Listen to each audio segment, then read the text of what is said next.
way that if you dug deep enough and breached it, it would flood with seawater and fill up the hole.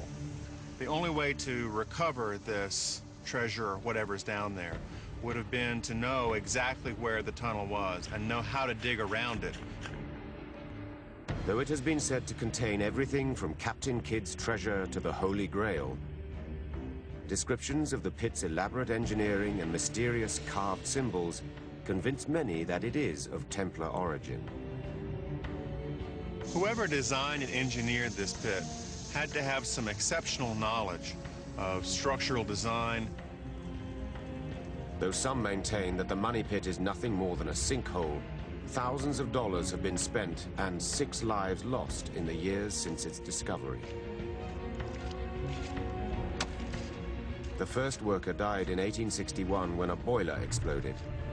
A second treasure hunter fell to his death in 1887, and in 1965, 4 workers died when they were overcome by fumes in the tunnel.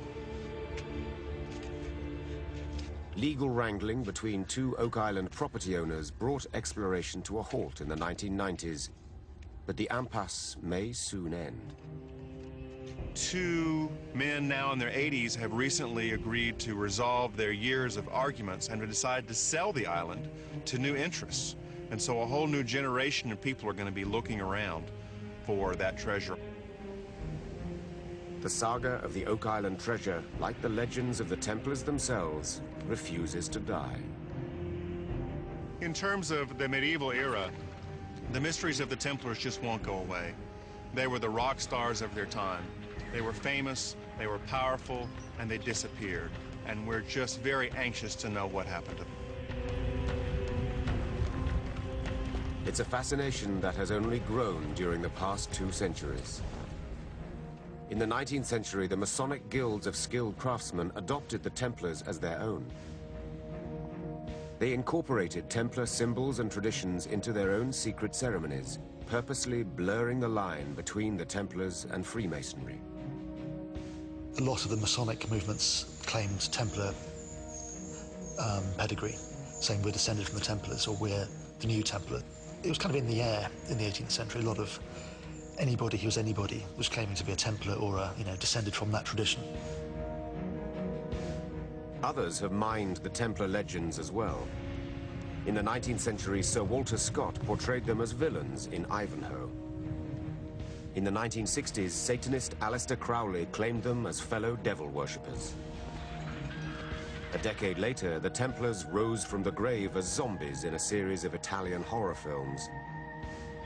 Most recently, the Templars have been portrayed as misguided zealots in movies like Kingdom of Heaven and used as a plot device in blockbusters like National Treasure and The Da Vinci Code. This renewed interest is reflected in everything from Templar video games to punk music. It's almost like every age has their own spin on the Templars, and that's sort of a reflection of that particular age.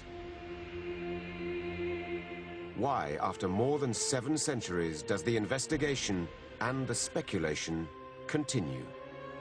Because the human animal loves a puzzle, loves a mystery, and loves drama. And here is a story where you have a mysterious founding of an order who are incredibly brave, financially astute, incredibly powerful. Then they are suppressed in scandal. They end up being burnt at the stake or cooked over a slow fire. A lot of it has to do with the loss of the Central Archive, because we don't have the essential records that were there that could answer these questions definitively. This leaves a vacuum, and the myth makers and the fantasists have been having a field day ever since. Depicted in a negative way by the Da Vinci Code in a moment here on the